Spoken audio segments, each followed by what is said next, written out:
Boa tarde, pessoal. Me ouvem?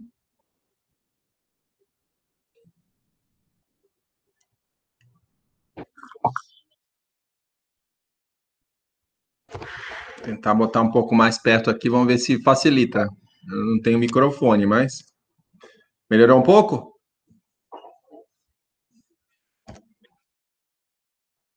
Ok. Bom, gente, boa tarde aí para todos. Eu queria começar a aula de hoje, a gente dando alguns conceitos, tá? E aí a gente começar a trabalhar de fato no empreendedorismo. Tá? Depois, na parte seguinte aí da aula, a gente conversa também sobre os grupos, né? Vi se tem algumas mensagens de pessoas que estão procurando no grupo, aí a gente vê isso depois, tá?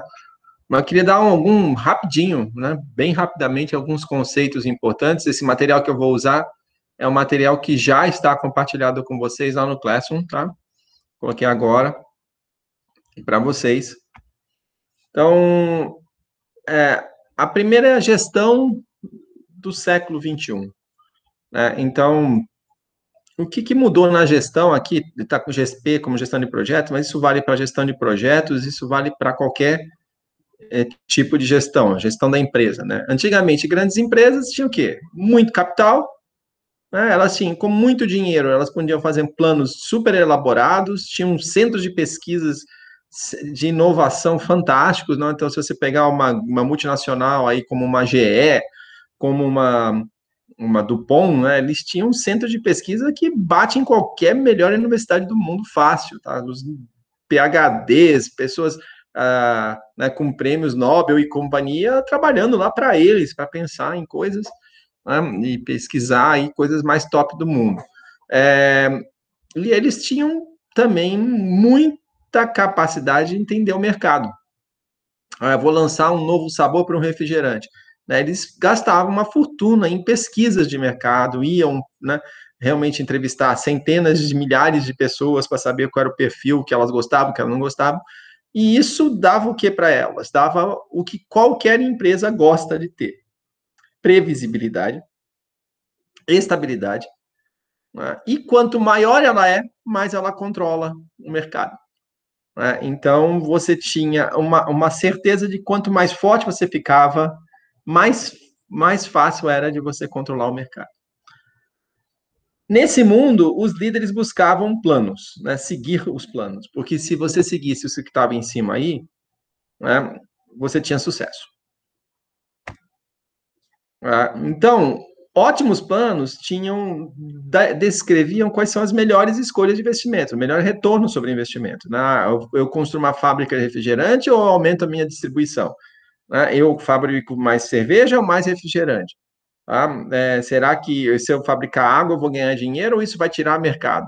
Então, eles tinham toda uma análise científica profunda para saber qual era o melhor investimento que eles poderiam fazer para ter os melhores retornos. Então, eles sabiam estudar com profundidade qual era o mercado, qual era o produto, qual era o cliente, né? Um produto que fosse adequado à demanda e com uma diferenciação em relação ao que a concorrência oferecia. Nesse contexto, um bom profissional é aquele que executava bem. Executava bem o quê? O que foi planejado.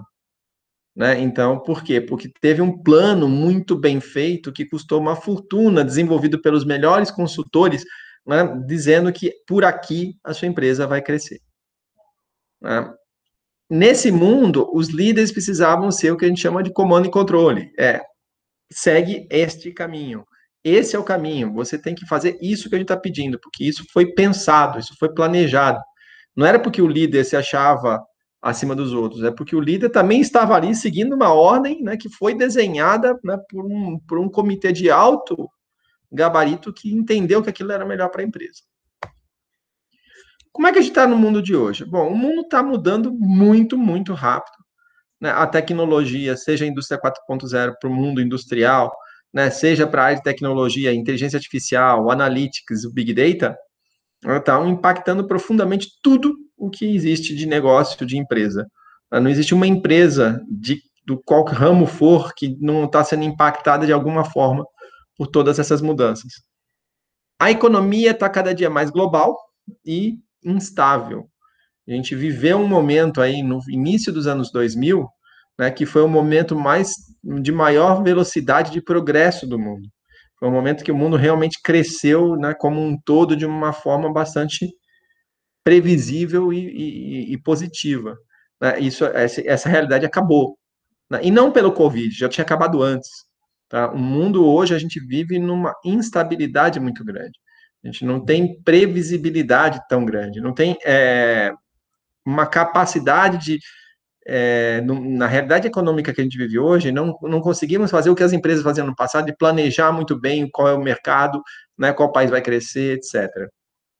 Né? Então, o que mais tem no mundo de hoje são surpresas não previsíveis. Né? E essas surpresas, né, exigem das empresas um perfil muito diferente daquela empresa que planejava os seus próximos 10, 20, 30 anos.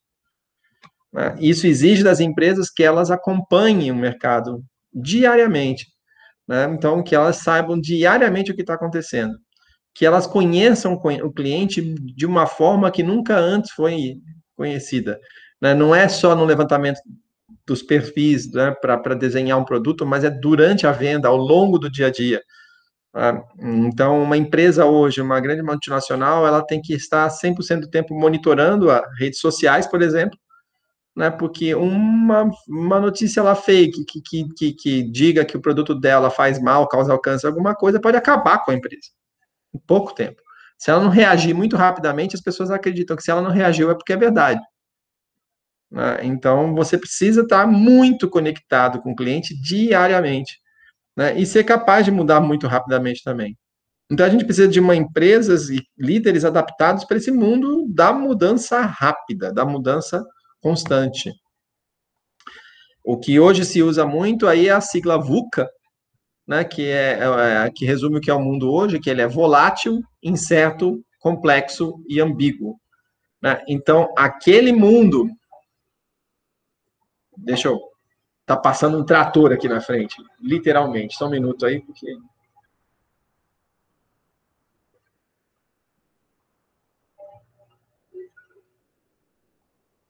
Pronto. O trator tá indo embora. Desculpa, gente. Então, a gente está falando que o mundo hoje é o mundo VUCA, né? Um mundo volátil, incerto, complexo e ambíguo. Então, as coisas mudam muito rapidamente, né? De uma forma muito inesperada. A quantidade de variáveis impactando nisso é muito, muito grande. Né? E às vezes alguma indicação que para cá parece positiva, para lá é negativa, né? Você não consegue ter uma certeza se aquilo é bom, se aquilo é ruim e quais são os desdobramentos que alguma coisa pode ter. Nesse mundo, a gente ainda tem o que eu chamo de fim da mão de obra, né? O que eu quero dizer com fim da mão de obra é que as empresas não precisam mais de mão, né? Então, se o seu trabalho é carregar coisas, se o seu trabalho é mexer coisas, ou até boca de obra, seja o que for, tá? Então, se o seu trabalho é seguir um script no call center para responder algo, né? Desculpa, seu trabalho é inútil, tá? Hoje a gente substitui seu trabalho por uma máquina ou por um robô, né, que vai fazer melhor do que você. Né? Então, a gente não tem mais sentido ter um profissional que não usa o cérebro. Esse ainda é, graças a Deus, pelo menos por enquanto, né, um diferencial entre nós e os robôs e as máquinas. Né? A nossa capacidade de inovar. Né?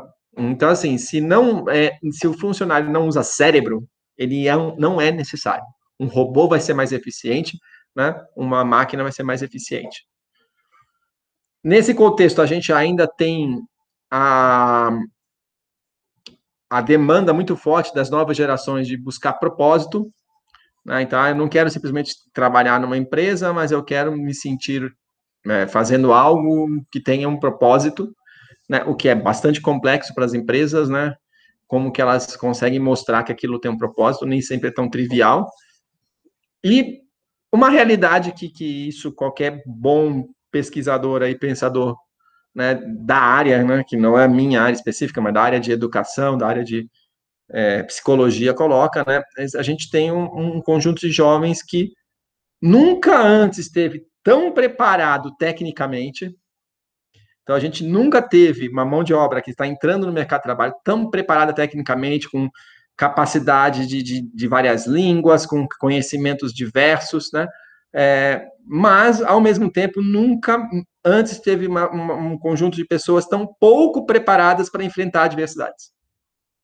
Então, é lógico que isso não é 100% verdade, é lógico que a gente está falando aí na média, tá? Mas a média que a gente tem hoje de profissionais chegando no mercado são profissionais tecnicamente muito bons, tá? Mas com muita dificuldade para lidar com uma crítica, com muita dificuldade para lidar com um desafio, com muita dificuldade para lidar com algo difícil, né? Então a gente percebe muito essa coisa, mas isso aqui tá difícil. Cara, o mundo é difícil, né? Bem-vindo ao mundo, o mundo é difícil, né? Mas não foram preparados ao longo da infância e da juventude, isso foi um erro da geração, né, dos pais dos jovens de hoje, né? Não prepararam para enfrentar problemas, não prepararam para enfrentar dificuldades, foram muito protegidos, né? Então a gente tem então um mercado que está num caos, numa mudança absurda, né? E jovens que chegam nunca antes tão imaturos, profissionalmente falando. Né? Então, de não saber levar pancada, de não saber, né, resistir a dificuldades, e esse mundo vai ser difícil. Né? Então, eu estudo muito essa área, né? Uma das coisas que eu acho que é mais cruel que está se fazendo, né, que se fez com jovens, foi isso, né? Foi não preparar os jovens para um mundo que é muito difícil. Esse mundo que vocês estão entrando agora no mercado de trabalho, não quer desanimar vocês, mas é a realidade, a gente precisa preparar vocês para a realidade, vai ser um mundo que é muito mais difícil do que o mundo que eu encontrei quando entrei no mercado de trabalho. Tá? Porque o mundo está mais difícil. Né? Porque a economia está mais difícil. Porque a gente hoje vive uma situação que é até mais perigosa do que era na Guerra Fria. Né? Então, o mundo nunca antes esteve tão desconectado, o mundo nunca antes teve tantas variáveis, né, complexas. Então, nesse mundo, a gente precisa de líderes que tem que ser mais do que o cara que manda, né, tem que ser mais do que o cara que busca mudança, mas tem que ser o cara que apoia os profissionais a enfrentar uma coisa que vai ser difícil. Que vai ser difícil. Isso é fato. Tá? Então, nessa realidade, a gente precisa trabalhar com mudança sempre, porque tudo vai mudar e vai mudar rápido. Não existe empresa que está acima das mudanças. Né? A gente dá o exemplo mais. Todo mundo fala da Kodak, mas Kodak já foi anos 80, né? A empresa que inventou a máquina digital e que faliu por não ter colocado a máquina digital no mercado, né? Porque estava confortável vendendo filme. Mas se a gente falar numa realidade que vocês conheceram, né, e não a Kodak, que foi da geração dos pais de vocês, a gente está falando da Nokia. Né? A Nokia, há 10 anos, era uma das maiores empresas do mundo.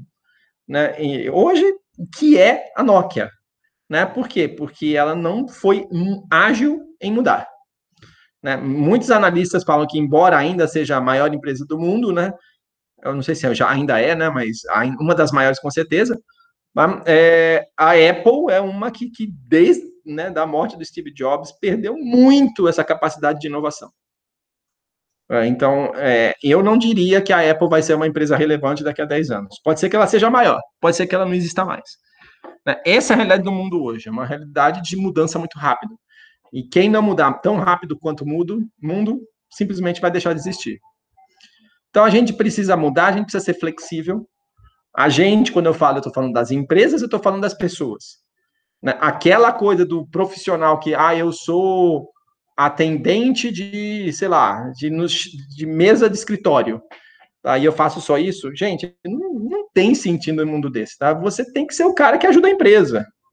Não dá mais para você ter um cara que é altamente especializado em uma coisa muito simples, porque isso eu coloco um robô, vai fazer melhor que ele. Então, ou ele usa a capacidade dele de criar e de se interagir, né, e é flexível para atender a demanda que a empresa tiver, ou ele não é necessário. Então, tudo tem que ser adaptável. As empresas têm que ser necessárias, os profissionais têm que ser adaptados, e os times dentro dessas empresas têm que ser adaptados. O que isso exige? Isso exige inovação na veia, né? Inovação, inovação, inovação. Todo mundo buscando inovação, as empresas buscando inovação, as pessoas buscando inovar, profissionais estudando o tempo todo para aprender coisas novas. profissionais preparados para enfrentar esse desafio, e quando eu estou falando desafio, aí tem uma sigla que eu gosto bastante, que é as habilidades do século XXI. Né? Então, é importante vocês conhecerem empreendedorismo, é importante vocês conhecerem programação, é importante vocês conhecerem gestão de projetos, mas é importante vocês terem as habilidades do século XXI, mais do que qualquer outra coisa. Porque no mundo de profunda mudança, talvez se vocês não souberem programar em C, tá? Não seja um grande problema. Agora, se vocês não souberem se comunicar, vocês vão ter problema. Se vocês não souberem interagir com as pessoas, vocês vão ter problema. Se vocês não tiverem algumas habilidades de liderança para em momentos que vocês precisam estabelecer esse tipo de atividade, vocês vão ter problema. Tá? Então, as habilidades do século XXI hoje são importantíssimas. Tá? E a gente precisa ter líderes que trabalham nesse sentido. Tá? Esse é o contexto que a gente está vivendo agora. Tá? Então, antes da gente falar, né, da inovação e da empreendedorismo em si, eu quis dar esse contexto, esse é uma parte do treinamento que eu dou em gestão de projetos para especialização, né, e em consultorias que eu falo aqui sobre as tendências de futuro. Tá? E eu queria aí perguntar para vocês aí opiniões, perguntas, dúvidas. Alguém quer comentar alguma coisa sobre isso que eu falei?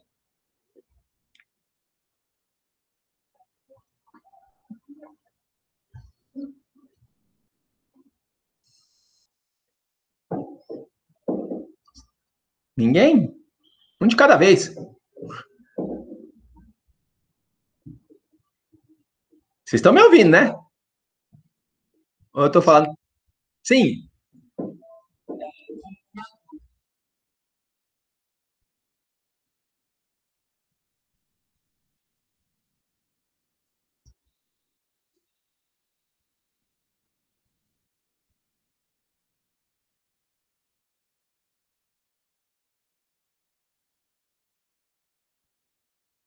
Wellington, não é só para TI, não, cara. Ou se você pegar um modelo de negócio de uma empresa que nem Samsung, parece que nenhum celular dela dura mais que 3 meses. Tá? Então, assim, todos os modelos mudam a cada 3 meses, tem um modelo novo. Isso significa, por exemplo, uma das coisas que a gente fala em indústria, a gente fala, vamos buscar melhorias contínuas nas linhas de produção. Isso é uma das coisas que eu fazia como consultor bastante. Né? Só que uma linha de produção que muda a cada 3 meses não tem nem como melhorar continuamente, porque você implanta ela, usa 2, 3 meses e desmonta e monta outra coisa no lugar. Né? Então, isso também mudou. Tá? Se você pegar as gerações de tecnologia de celulares, né, da 4 para 5, a mudança foi muito mais rápida do que da 1 para 2. Né? E principalmente o uso dessas tecnologias mudou bastante. Uma coisa que eu fiquei sabendo, né, por conhecer pessoas que trabalham no mercado, existia tecnologia para comunicação, texto, o que a gente faz hoje com o WhatsApp, pronta, comprada e desenvolvida, tá, para as empresas de telefonia.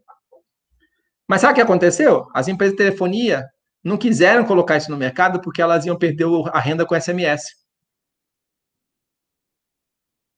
Tá? Elas simplesmente perderam o mercado. Tá? Quer dizer, elas já tinham o WhatsApp delas antes da WhatsApp existir. Tá? Eu conheço gente que trabalhava nisso. Tá? Isso já estava pronto.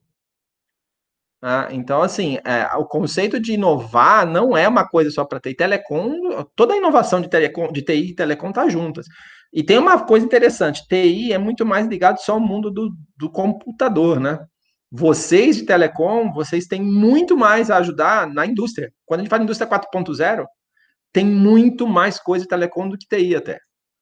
Né? Porque a indústria 4.0 significa, né, acompanhar as máquinas 100% do tempo, então você tem que ter mecanismos de acompanhar, pegar dados da máquina o tempo todo e mapear ele, né? Então, de comunicação, acompanhar as peças ao longo da fábrica para você achar as peças facilmente, né? Tem lojas de shopping, né, hoje que você pega, coloca as roupas lá na sacola, põe a sacola em cima do balcão e paga, não precisa tirar as roupas do balcão, da sacola, tá? Porque elas têm lá um RFID, tá? E você pega, já lê e já sabe, tá? Então, assim, o mundo da inovação, a telecom, para mim, ela é tão ou mais demandante disso do que a TI. né? Aliás, a Telecom cria essas oportunidades, né? Porque ela é criando novas formas, é que a TI pode ir lá fazer um sistema, mas a Telecom tem que abrir. RFID, né? Comunicações dos mais diversos tipos. O 5G, né? Que está muito associado com essas comunicações móveis, né? De dispositivos. Tudo isso é Telecom. Aí eu posso aplicar que método para isso? A gestão ágil. A gestão ágil não é. A gestão ágil não nasceu na TI, ela nasceu na indústria, nasceu, né, na indústria automotiva, né? Ela começou a ser usada na TI nos anos 90, né? E está fazendo tanto sucesso na TI que hoje o mercado tá pegando a gestão ágil de novo e usando para outras áreas, o que eu acho muito legal. Quer dizer, a TI aprendeu com as outras áreas e agora a TI né, fez uma propaganda disso e todo mundo está acreditando naquilo que não foi a TI que inventou, mas estão buscando na TI. Na minha consultoria, um dos cursos que mais se busca hoje por indústria é Scrum. Não estou falando de desenvolvimento, estou falando de indústria. Tá? Gestão de manutenção, gestão da própria fábrica, né? Enfim, várias atividades diferentes, tá? Buscadas de ágil em indústria. Tá? Então, para mim, Telecom, estamos juntos nessa coisa. Tá? E vocês aproveitem, bom, a Telecom da FTE é bastante reconhecida, a RFID tem pesquisas super legais. Né? Aliás, se eu não me engano, foi alguém de Telecom da FT que ganhou um prêmio de empreendedorismo da Unicamp lá, o Desafio Inova. Tá? Então, tudo a ver. Não sei se você respondi, se eu não respondi, pode perguntar. Mas, alguém tem mais questões?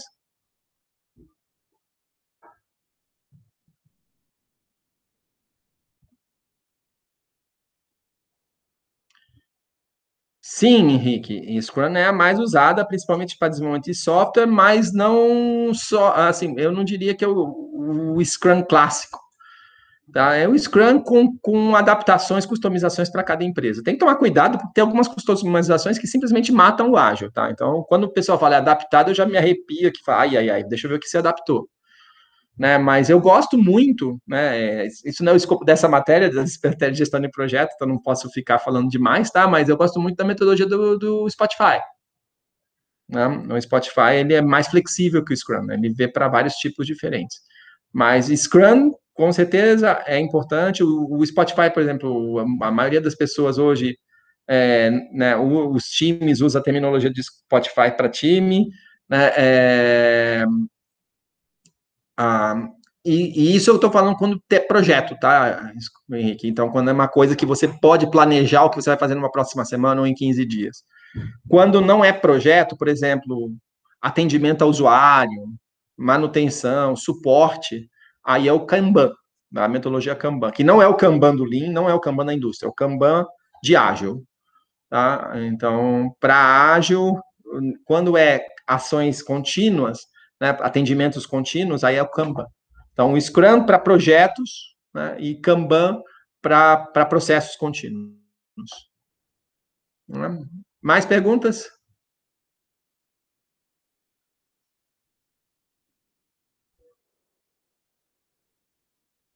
Não? Muito bom. Então, bom, vou em frente falar mais um pouquinho, tá? Depois a gente volta aqui e pergunta mais um pouco. Esse material já está lá no Classroom, tá? Das duas turmas. Né? Então, fiquem à vontade para usar.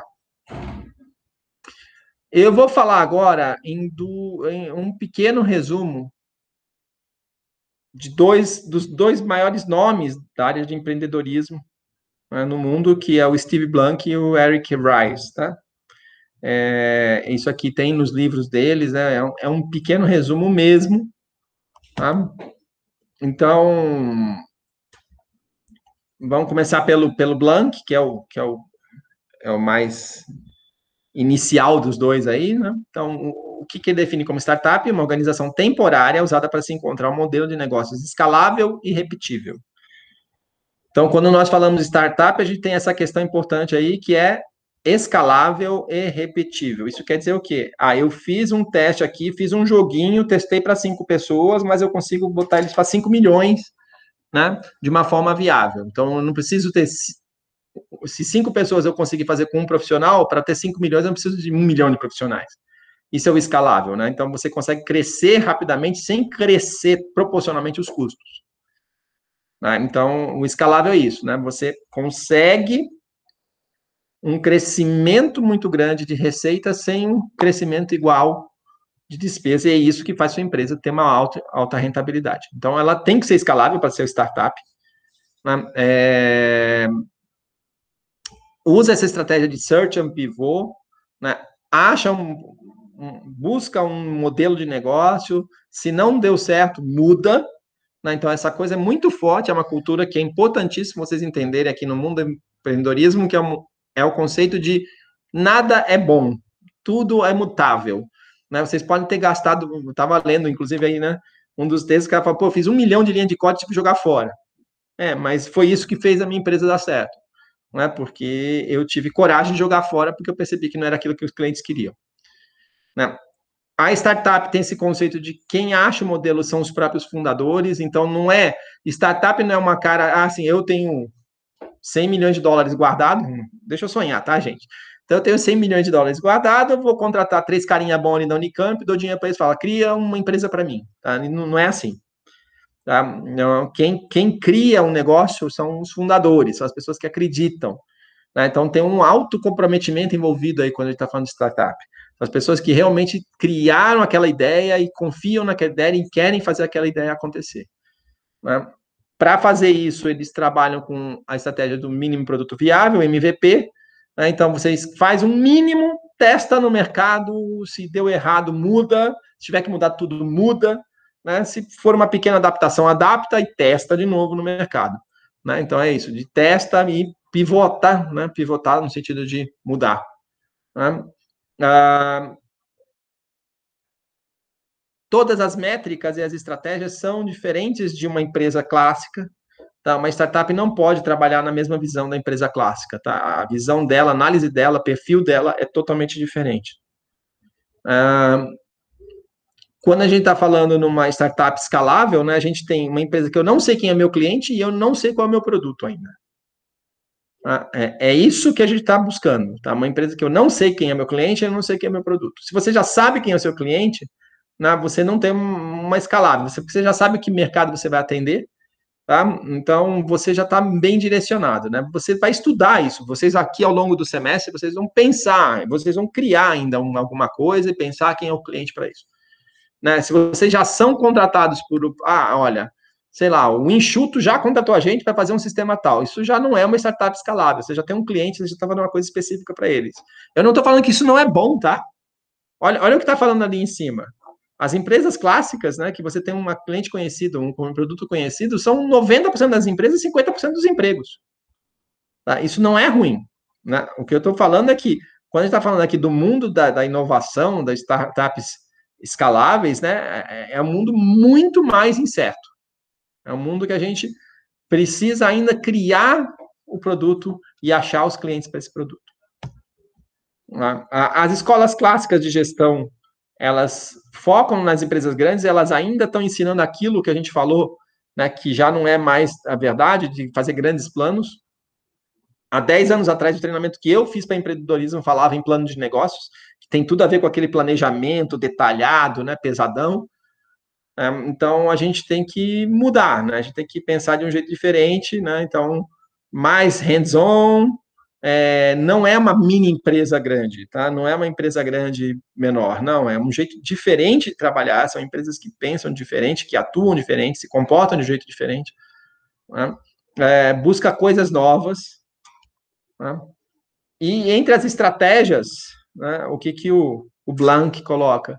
Primeiro, sai do escritório, né? Então, vocês vão, e isso eu quero que vocês façam essa disciplina, vocês não vão sair necessariamente de casa, mas vocês vão sair virtualmente de casa, pelo menos em reuniões, né, nesse momento de Covid, né, à distância, mas em reuniões com gente fora do seu círculo, né, não é só com seus colegas, não, é gente realmente que tem a ver com o negócio que vocês estão pensando em oferecer, né, e vai validar com eles. E se eles não falarem, eu não gostei, eu não pagaria por isso, vocês vão mudar, vão pivotar.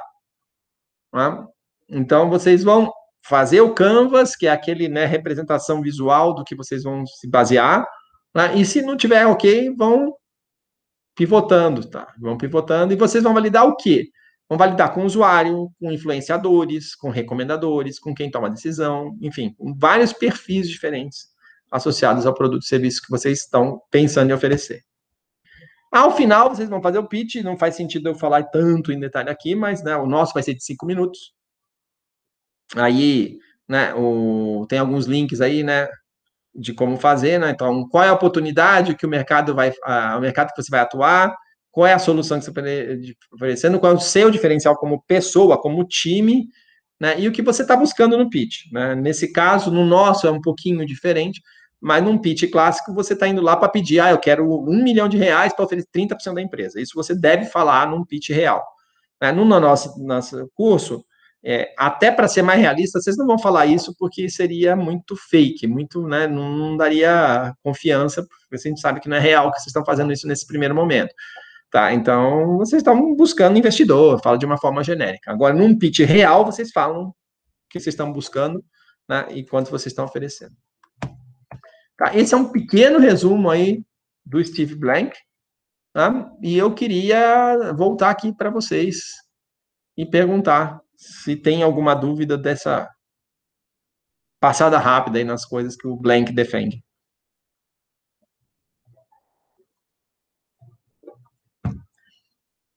Bom vocês irem se acostumando com a terminologia, né? MVP, pitch, tá? Canvas, isso tudo aí são as terminologias que a gente usa nesse mundo.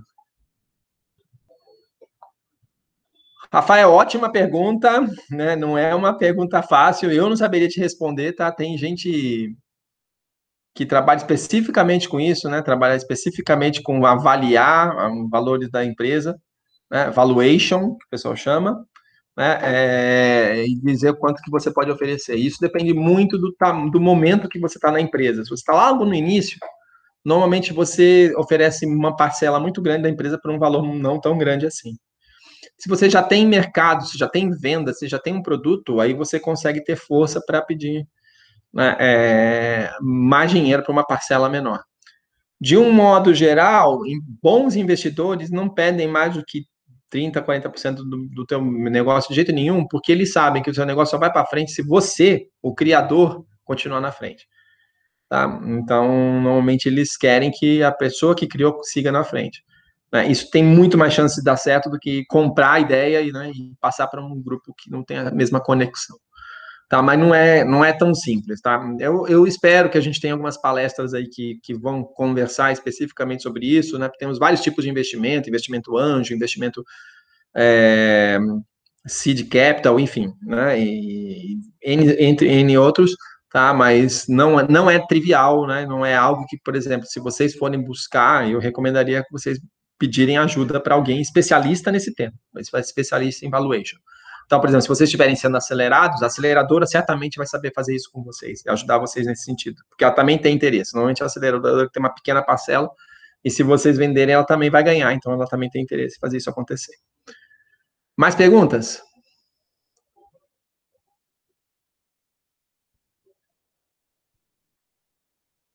Não, vamos para a última apresentação que eu queria fazer aqui, então, hoje, que é do Eric Rice,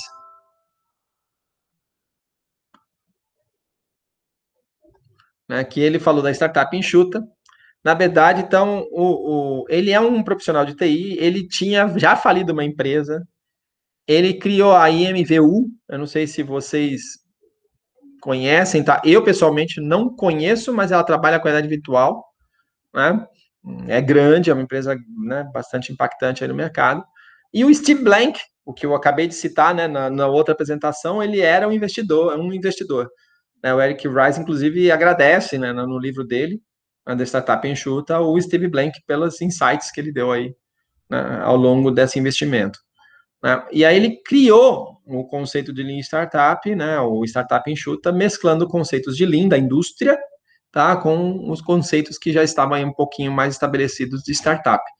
Tá? Então ele foi buscar na indústria, na Toyota, né, no jeito de gestão da Toyota, que já é revolucionário comparado com o jeito de gestão tradicional para indústrias, né, algumas inspirações, né, para fazer startup. tá? E ele criou esse conceito da startup enxuta. Tá? Os princípios são 5 princípios em startup enxuta. Então, ele acredita que empreendedor não é só aquele cara que cria uma startup escalável, mas que você precisa de empreendedores em todos os lugares. Eu entendo e eu acho interessante a gente abrir um pouco a cabeça nesse sentido, tá? Então, por exemplo, Brasil não tem, e isso é péssimo, né, empreendedores no governo. A gente tem um conjunto de profissionais, de funcionários públicos, né, que simplesmente executam, né, comando e controle e que se recusam a fazer qualquer coisa além do comando e controle.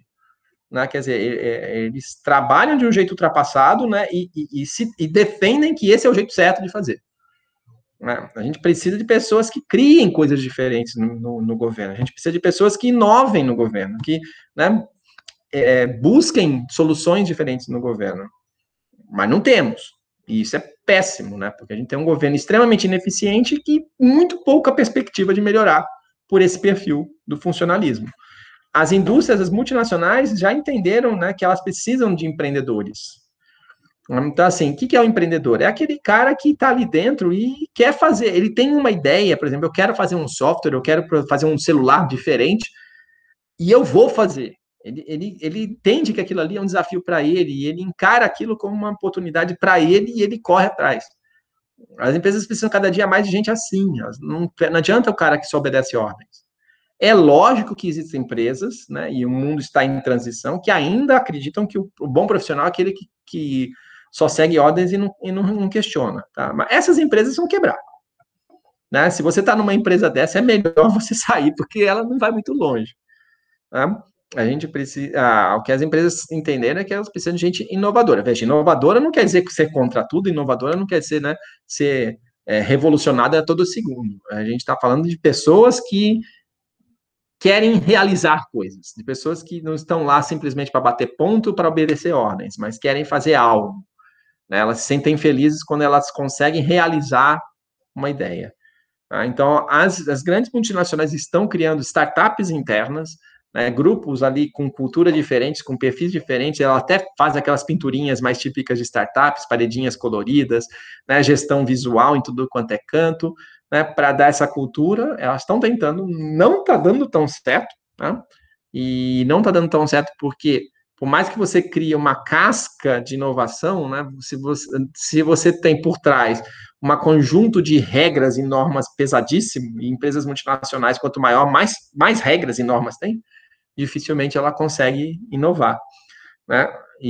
Mas elas estão tentando, né? Tentando trazer essa cultura de empreendedorismo para ser mais ágil na mudança, para que elas não acabem sendo suplantadas por uma meia dúzia de moleque ali que cria uma coisa que vai ser a revolucionária delas, né? Ou outras estão fazendo uma estratégia muito mais, digamos, objetiva, que é o seguinte: monitorar as startups à sua volta, né? E sempre que alguma tiver alguma coisa que seja interessante, vai lá e compra. Então, elas estão comprando inovação. As duas coisas estão acontecendo, né? Então, empresas grandes aí, um exemplo, bancos, né, no Brasil andam comprando, né? Compraram empresas de banco eletrônico, compraram empresas de investimento, né? Por quê? Porque eles perceberam que ou eles entram nesse mercado ou eles quebram. Então, o jeito mais simples de entrar nesse mercado é comprar esse mercado. Eles não têm muito dinheiro para comprar. Tá? Mas a ideia de empreender não é só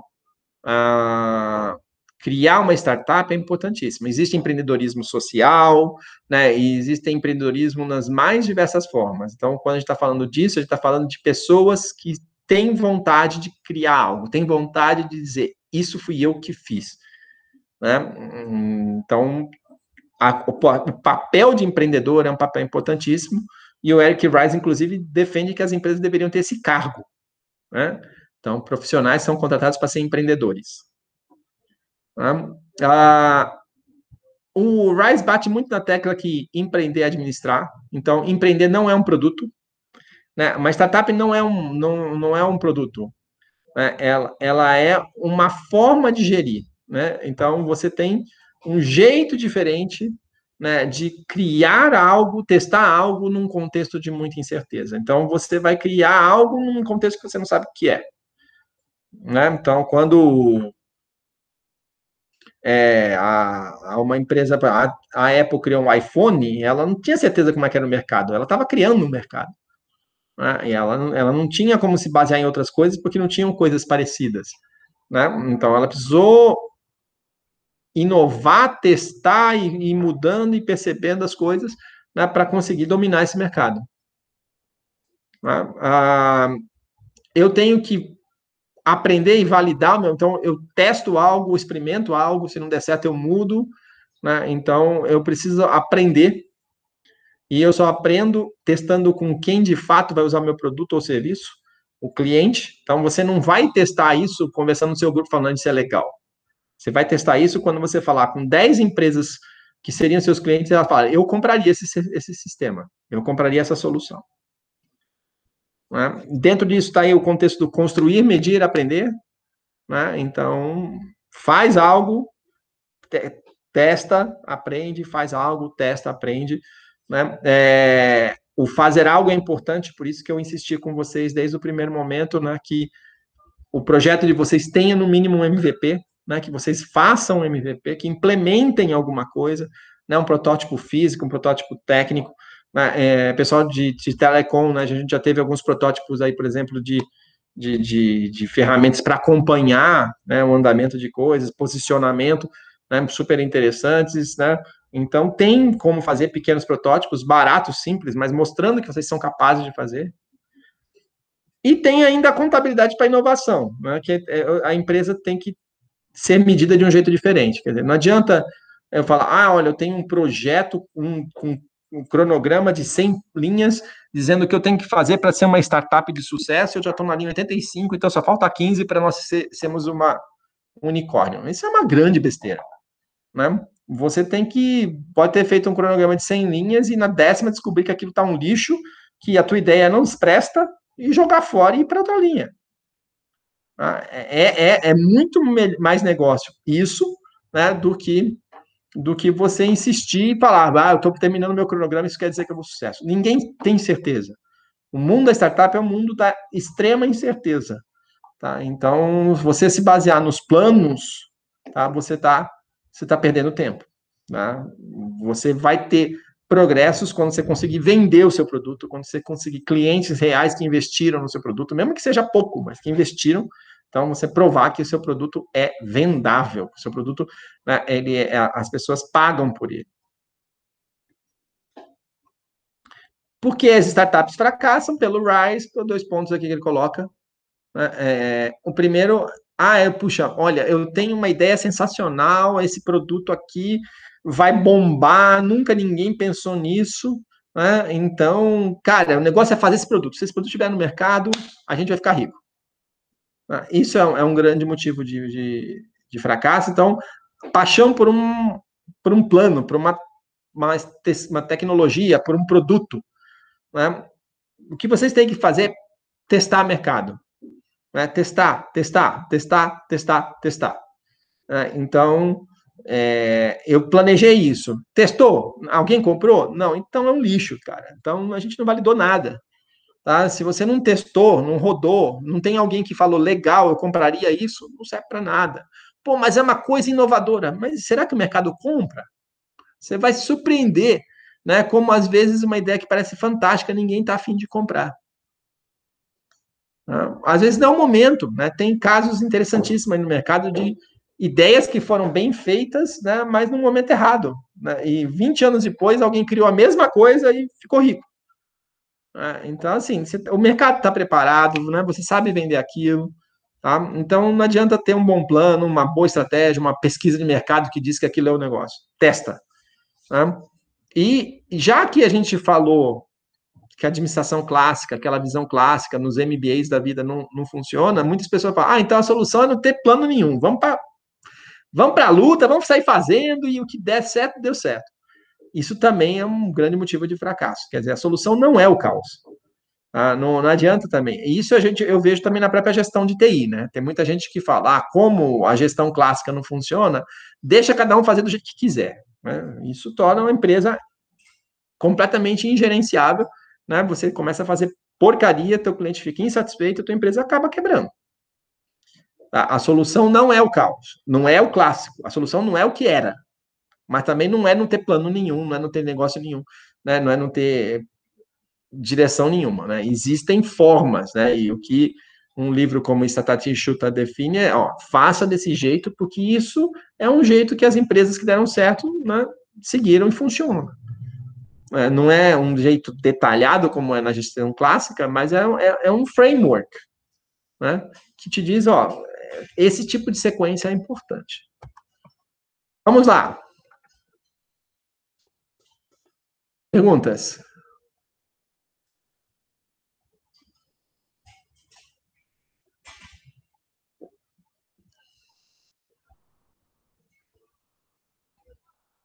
Nenhuma dúvida? Vocês estão muito quietinhos, vocês estão aí mesmo, né? Então tá bom. Então é o seguinte. Olha, no, é, no Business Model Canvas que tem lá no Classroom, tá? Tem o Value Propositions, que é bem no meio, né? Então, é por aqui que a gente começa qualquer Canvas, né? Então, o que, que são as propostas de valor? Né? Ó, o que, que eu entrego de valor para o meu cliente? O que, que é valor, gente? Seu cliente, algo que seu cliente fala, puxa, por isso eu pagaria. Isso vale a pena ter, né? Isso eu investiria. Né? Então, quando ele falar de valor, pense assim, isso vale dinheiro? Teu cliente pagaria por isso?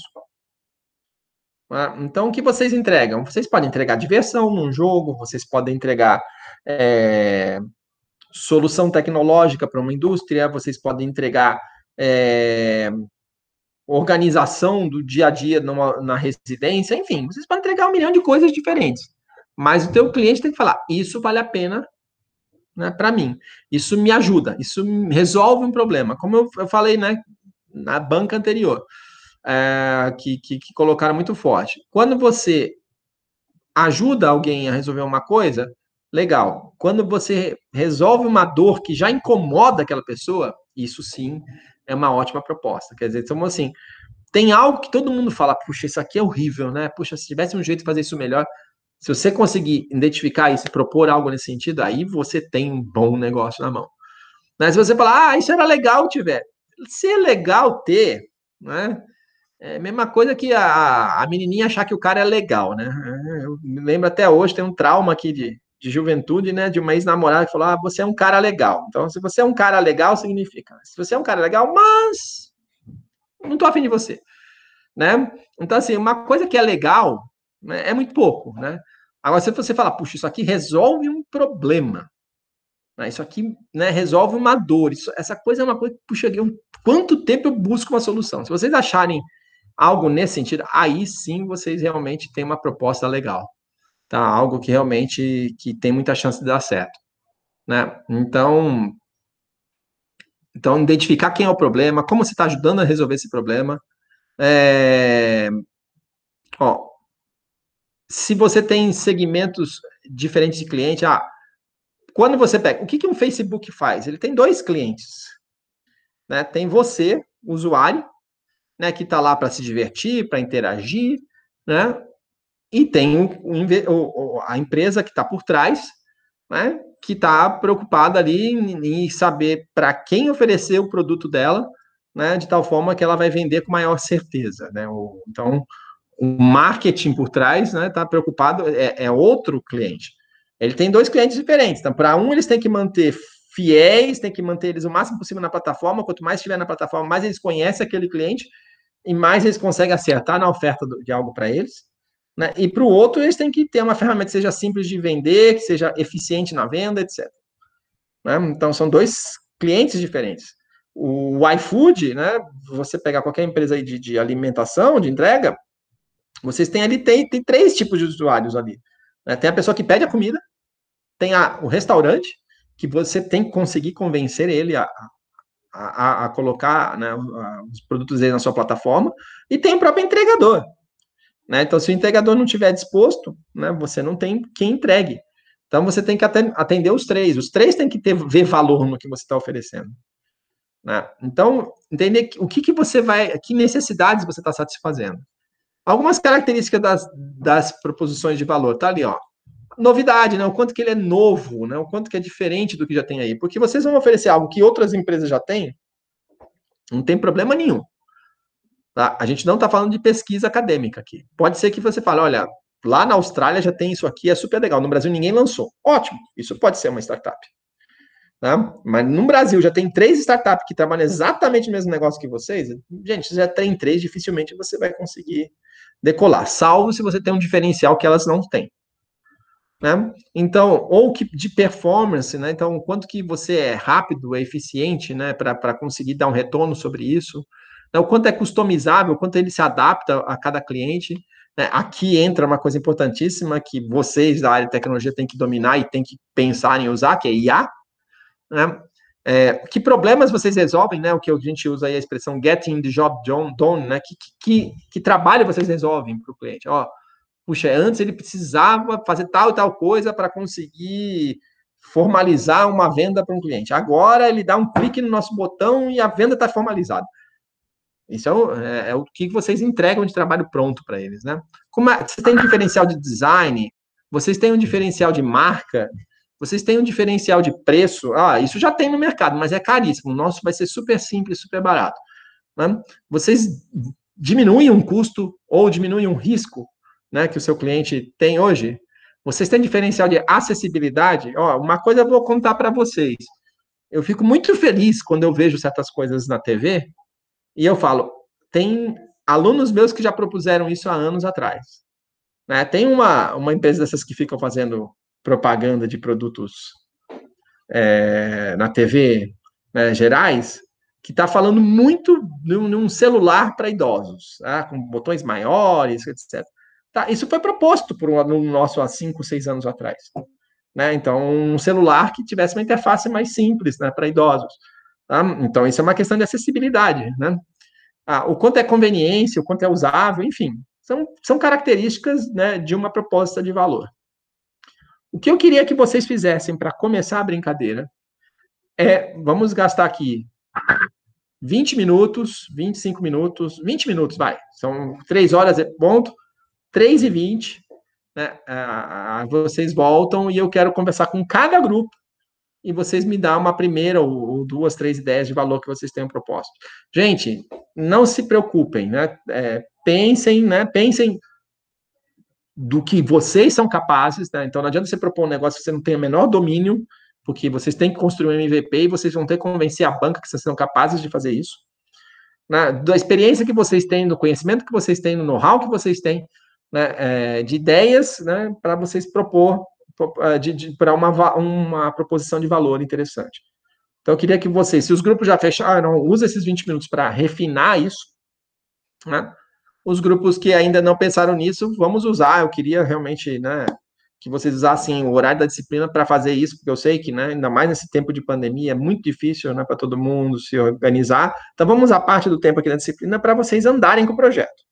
Tem 20 minutos, eu vou estar online aqui, se alguém quiser conversar qualquer coisa, fique à disposição, tá?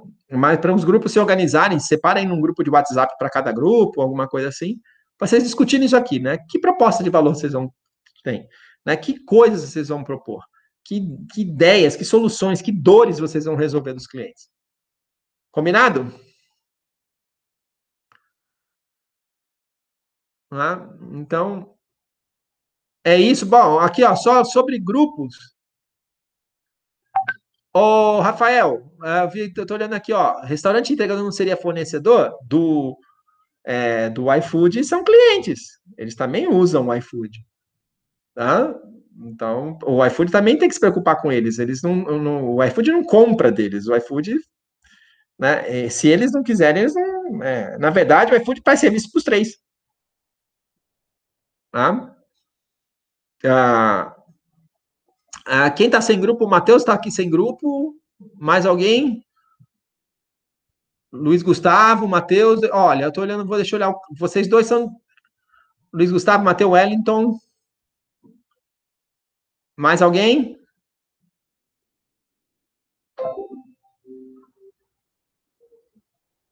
Deixa eu olhar aqui.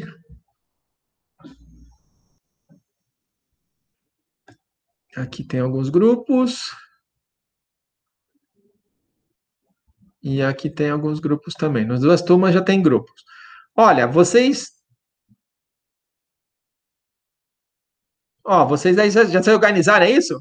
Então, ótimo, tá? Então, só vou pedir para vocês entrarem em um dos Classroom, tá? Não sei de qual que vocês são, né? Do 800 ou do 910. E tem lá um post meu falando os grupos. Responde lá e fala, ó, nós somos esse grupo aqui.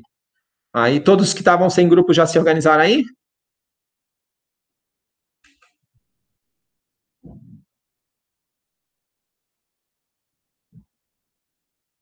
Tenta fechar já, tá? Já responde. Ó, por enquanto pode ser vocês três e vamos fazer o seguinte, se aparecer mais alguém, a gente entra. Ah, o Jack tá aí, pronto, tem o quarto. Né?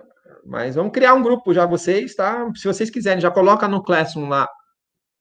Ó, nós somos esse grupo e se alguém tiver sem grupo ainda, depois vocês atualizam lá e me digam qual é o próximo membro do grupo. Combinado? Respondem lá, tá? Então, vamos lá. Já aproveita, já se organiza aí num grupo e vamos começar a discutir. Abre o Canvas e começar a discutir. Quem tiver qualquer dúvida ou quiser bater um papo aqui, eu estou à disposição. Vamos lá, gente.